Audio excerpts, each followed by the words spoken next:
The Marine hit the floor so hard, his crutches scattered across the diner like broken bones. Two rich kids stood over him, laughing, until the nurse in blue scrubs stepped between them.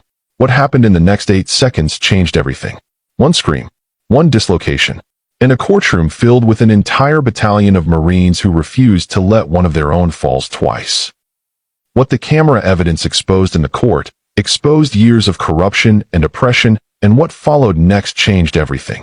Before we continue, please subscribe to the channel and let us know where you are watching from in the comments. Enjoy the story. The sound came first. Not the crash itself, but the sudden, violent silence that preceded it.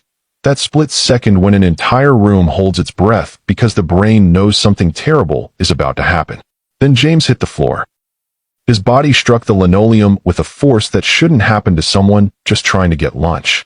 The impact wasn't clean.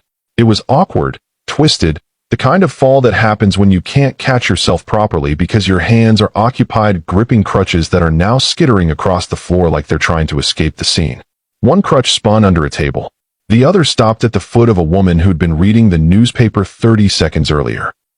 The metallic click of his prosthetic leg against the tile floor cut through the diner like a gunshot. Everything stopped. Conversations died mid-sentence. Coffee cups paused halfway to mouths. A waitress stood frozen with a pot of coffee in one hand, the other hand covering her mouth. The cook visible through the kitchen window had stopped flipping something on the griddle. Even the fluorescent lights seemed to hum louder in the absence of human sound. 43 people in that diner, and not one of them moved. Not yet. James lay there, face down, one cheek pressed against the cold floor that smelled like decades of grease and disinfectant. His prosthetic leg had twisted at an unnatural angle during the fall, not broken, because metal and carbon fiber don't break like bone, but displaced in a way that made it clear this man had already sacrificed enough. Above him stood two teenagers, Andrew and Caleb. 19 years old and dressed like their father's money was a personality trait. They weren't helping. They were laughing. Not the nervous laughter that sometimes escapes people in shocking moments, but genuine, cruel amusement. Andrew still had his hand extended from the shove, like he was proud of it. That's when Lucy moved. She didn't stand up dramatically. There was no theatrical moment of decision. She was simply on her feet, blue scrubs still wrinkled from a shift that had started yesterday, exhaustion written into the dark circles under her eyes, and she was already walking toward James before her conscious mind had fully processed the decision. Her breakfast sat abandoned on the table behind her, eggs getting cold, coffee still steaming. She didn't look at it. She didn't look at the other customers who remained frozen in their cowardice. She looked at James, and then she looked at the two boys who thought cruelty was consequence-free. But to understand why what happened next would shake this small town to its core, you need to know who these people really were. Because this wasn't just a tired nurse and a disabled veteran and two privileged kids in a diner on a Tuesday afternoon.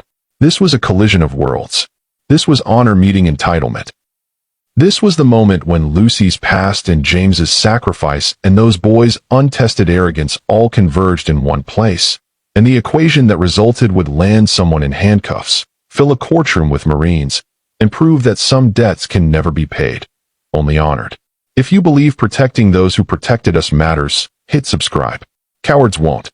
Lucy's shift had started at 7 the previous evening. 12 hours in the ICU doesn't sound like much until you understand what 12 hours in trauma really means. It means holding pressure on wounds that won't stop bleeding while waiting for the surgeon who's already in another emergency.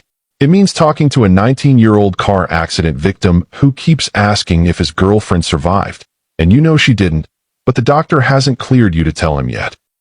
It means watching monitors, calculating drips, making decisions in seconds that determine whether someone's mother gets a phone call about recovery or about funeral arrangements. Lucy had done all of that and more before the sun came up. By the time she clocked out, her feet weren't just tired.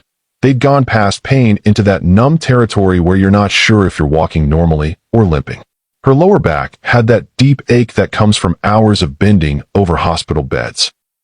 There was a small stain on her scrub top from where she'd brushed against a blood pressure cuff, and she'd stopped caring about it somewhere around hour 9. Her hair was pulled back in a ponytail that had started neat and professional and had slowly degraded into something that just kept the hair out of her face. Small victories. She sat in her car in the hospital parking lot for a full 2 minutes before starting the engine. Just sat there, breathing, decompressing. Her hands rested on the steering wheel, and that's when she felt it, the subtle weight of the dog tags under her scrub top, resting against her sternum. She reached up absently, adjusting the chain so the tag sat centered, a habit she'd carried for years. The metal was warm from her body heat. She didn't take them off. She never took them off. The drive home should have taken 15 minutes. Lucy made it to the first red light before her eyes started closing. Not fully. Just those micro-sleeps where your eyelids drop and your brain shuts off for a second, and you jerk awake terrified that you've drifted into oncoming traffic. She hadn't. The light was still red. She cranked down the window, let the cold morning air slap her face. That's when her phone lit up on the passenger seat. A missed call. The caller ID read, VA Hospital. Lucy stared at it for a moment, her thumb hovering over the screen, but the light turned green and the car behind her honked, and she decided whatever they wanted could wait until she'd slept and eaten. Eating. Her stomach felt like it was trying to digest itself. She couldn't remember her last meal, maybe a protein bar around midnight, maybe nothing. The diner was 3 blocks ahead on the right, the kind of place with cracked vinyl booths and coffee that tasted like it had been sitting since the Carter administration, but the food was hot and fast, and that's all that mattered. Lucy didn't know it yet, but the hunger that pulled her into that diner was about to collide with a choice that would define her. She pulled into the parking lot, killed the engine, and grabbed her keys. Just 10 minutes. Eat something. Then home. Then sleep. That was the plan. The universe had other ideas. The physical therapy clinic smelled like antiseptic and determination. James had been coming here 3 times a week for 8 months, and the routine had become as natural as breathing. Sign in at the front desk. Exchange pleasantries with Carol, the receptionist who always asked about his mom. Walk to the back room where the parallel bars waited like old friends. Today had been a good session. 20 minutes on the bars without his crutches, his prosthetic leg bearing weight, his balance improving. Progress measured in minutes and steps. Small victories that used to feel insignificant until you've had to relearn how to walk. Outside in the parking lot, James went through the checklist. He always went through the checklist. Lean against the car. Check the prosthetic connection at the knee, secure. Check the socket fit. No rubbing, no hot spots that would turn into blisters by evening. Adjust the alignment. Grab the crutches from the back seat. Position them. Test his weight distribution. It wasn't vanity. It was survival. A loose connection 3 blocks from home meant calling someone for help, and James had made a promise to himself in the hospital in Germany that he would never be helpless again. Independence wasn't just a goal. It was the only thing that made any of this bearable. He was halfway to his truck when he saw her. Mrs. Patterson from 2 streets over, struggling with 4 bags of groceries that her 82-year-old frame had no business carrying. James didn't hesitate. He tucked both crutches under his left arm, took 2 of her bags with his right hand, and walked with her to her car. She protested. They always protested. He insisted. He always insisted. It took them 3 minutes to cover 30 feet, both of them moving slow, both of them pretending the effort wasn't monumental. She thanked him. He smiled and told her it was nothing. It wasn't nothing. His leg was screaming by the time he got back to his truck. But some things mattered more than pain. Sitting in the driver's seat, engine running, James pulled out his phone. He didn't mean to open the photos. It just happened sometimes, like muscle memory from a life he didn't live anymore. The picture was from Fallujah, November 2006. 7 Marines in full gear, dusty and exhausted and whole.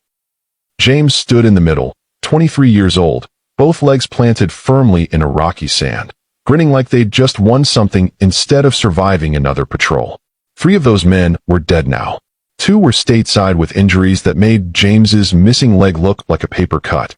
1, Jackson, had disappeared into civilian life and stopped returning calls. James was the only one still trying to hold on to something that felt normal. The diner was 4 blocks south. The same diner where his unit used to stop for breakfast before deploying, back when the biggest decision was pancakes or eggs. James hadn't been there since he got back. Avoided it, actually. Too many ghosts. But today, for reasons he couldn't articulate, he wanted to go. Needed to, maybe. Reclaim something. Prove he could sit in that booth and just be a guy getting lunch. James had survived Fallujah. He'd survived the IED that took his leg. But nothing prepared him for what was waiting in that diner. Andrew and Caleb arrived in a BMW that cost more than most people in that diner made in 2 years. You could see it through the window, parked deliberately across 2 spaces, gleaming black paint and chrome accents catching the midday sun like it was auditioning for a commercial. They walked in wearing that particular brand of confidence that only comes from never having experienced consequence. Designer jeans that were pre-distressed by someone in a factory so they could look worn without ever being worked in. Watches that weren't just expensive, they were statement pieces. The kind of statement that said their fathers had money and they'd never had to earn a dollar themselves. The waitress who approached their table was named Sarah, 54 years old, been working at this diner for 16 years, saved enough in tips to put her daughter through community college. She smiled and asked what they wanted to drink. Caleb didn't look up from his phone, just said, "Coke," like he was talking to furniture. Andrew looked her up and down with the kind of casual dismissiveness that made it clear he'd already forgotten what she looked like. "Water. With lemon. Actually, make sure the glass is clean this time." Sarah had never served them before. There was no this time. She nodded and walked away with the kind of dignity that comes from choosing not to engage with people who aren't worth the energy. They were loud. Not the good kind of loud, like friends laughing over old stories. The performative kind of loud, where every sentence is projected for an invisible audience. Andrew was going on about his father's latest real estate acquisition. $3.2 million, cash deal, closed in 8 days. Caleb countered with something about his dad's new boat. 42-footer, twin engines, took it out to Catalina last weekend. Back and forth like that. A competition where the only prize was proving they'd been born on third base and thought they'd hit a triple. The other customers tried to ignore them. Tried being the operative word. Their voices carried across the diner like invasive species, choking out every other conversation. That's when the door opened and James walked in. Slowly, carefully. Crutches first, then his weight, then the next step. The little bell above the door chimed, that pleasant sound that usually meant nothing more than another customer. But Andrew heard it, turned, saw James, saw the crutches, saw the prosthetic leg visible below the hem of his jeans. And something shifted in Andrew's expression, not sympathy, not respect, but that ugly cousin of amusement that bullies get when they've identified a target. He nudged Caleb, whispered something. Caleb looked, grinned.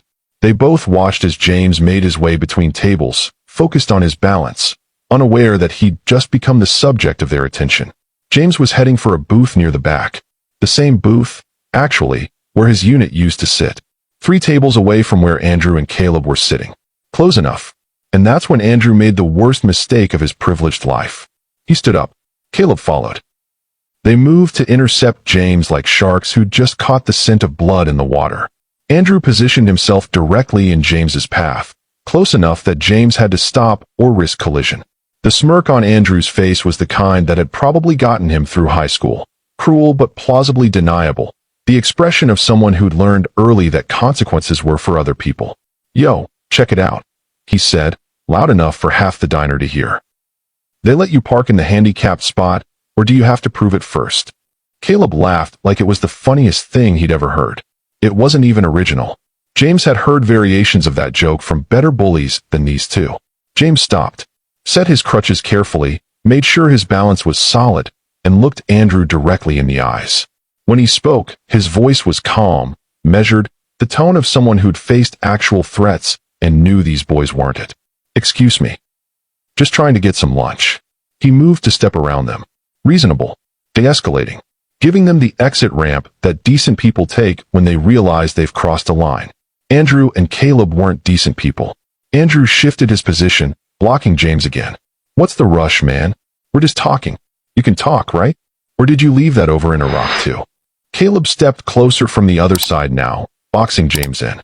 "Dude, how do those even work?" He gestured at the prosthetic leg like it was a science project.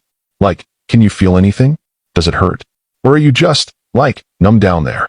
The questions weren't asked with curiosity. They were asked with mockery dressed up as interest, the kind of cruelty that lets bullies pretend they were just being friendly if anyone calls them out. James's jaw tightened. You could see it, the muscle working, the restraint it was taking to stay calm. "I don't want any trouble. I just want to get to my table." That's when Caleb made it physical. He didn't punch James. Didn't grab him. just moved his body into James's space, shoulder to shoulder, invading the balance zone that someone on crutches needs to stay upright. James had to shift his weight quickly, redistribute, compensate. One crutch slipped slightly on the linoleum. He caught himself, barely, and Andrew saw the instability, saw the vulnerability. His hand came up fast, palm out, and he shoved James square in the chest. Not hard enough to look like assault to someone who wasn't paying attention. Hard enough to matter when you're a man balancing on one leg and two pieces of aluminum. James went down. The fall happened in that strange compressed time where your brain processes everything too fast and too slow simultaneously. His crutches flew outward, no longer under his control. His hands reached out instinctively to break the fall, but couldn't get there fast enough. His shoulder hit first, then his hip, then his cheek against the cold linoleum floor. The prosthetic leg twisted awkwardly beneath him, the mechanical knee bent at an angle that would have shattered bone if it were real. One crutch spun across the floor and came to rest under a table where an elderly couple sat frozen. The other clattered against the leg of a chair. The sound of impact. Body on floor, metal on tile, cut through every conversation like a blade. The diner gasped. 43 people inhaling simultaneously, that involuntary response to witnessing violence. And then silence. Complete, suffocating silence. James lay there, face down, breathing hard. Not from pain, but from humiliation. This was worse than any battlefield injury. In Fallujah, he'd been hurt by enemies who feared him, respected him as a threat. Here, he'd been knocked down by children who saw him as entertainment. Every person in that diner made a choice in that moment. Most chose silence. Lucy chose differently. Comment, I stand for justice, if you're not siding with the bully. Lucy was moving before James finished falling. No thought process. No mental debate about whether to get involved. Her body simply responded the way it had been trained to respond for 6 years. See someone down, get to them, assess, stabilize, protect. Her chair scraped against the floor as she stood, blue scrubs still wrinkled from the ICU shift that felt like it had happened in another lifetime. The exhaustion that had been pulling at her bones 5 minutes ago vanished, replaced by something sharper, clearer. Adrenaline has a way of clarifying priorities. She crossed the diner in 8 steps, moving past customers who were still processing what they'd just witnessed, still frozen in that paralysis that comes from not knowing if this is really happening or if someone else will handle it. She dropped to one knee beside James, her hand going immediately to his shoulder. Not grabbing, not pulling, assessing. Are you hurt? Her voice was quiet, professional, the voice she used with patients in the ICU when the situation was bad, but panic wouldn't help. James turned his head, looked up at her. Their eyes met and something passed between them, something wordless. Recognition, maybe. Respect. He shook his head slightly. Not hurt. Just humiliated. Lucy's hand stayed on his shoulder for one more second, a gesture that said you're not alone, and then she stood. When she rose and turned toward Andrew and Caleb, something had changed in her posture. Her shoulders were back. Her stance was wider, balanced, weight distributed evenly on both feet. Her hands were loose at her sides, not clenched into fists but ready, positioned in a way that looked casual but wasn't. Andrew and Caleb were still standing there, still smirking, still riding the high of what they thought was a consequence-free moment of entertainment. They didn't see what was coming. They didn't see Lucy. Not really. They saw a tired woman in scrubs, maybe 5'6", 130 pounds. They saw someone they could dismiss. Lucy's voice cut through the silence like a scalpel. You need to apologize. Right now. It wasn't a request. It wasn't even angry. It was a statement of fact, delivered with the kind of authority that comes from having made life and death decisions in places where hesitation gets people killed. Andrew blinked, genuinely surprised that someone was speaking to him. He looked at Lucy like she'd just materialized out of thin air. What? Caleb was already laughing, that nervous performative laugh that bullies use when someone challenges them. Lucy didn't repeat herself. She just stood there, waiting, her eyes locked on Andrew's face. Andrew recovered quickly. His smirk returned. Mind your business, bitch. He drew out the last word, adding extra venom, testing her, seeing if she'd back down. Caleb stepped closer to Andrew, solidarity and cruelty, both of them now focused on Lucy instead of James. Yeah, seriously, this doesn't concern you. We were just joking around with our friend here. He gestured vaguely toward James, still on the floor,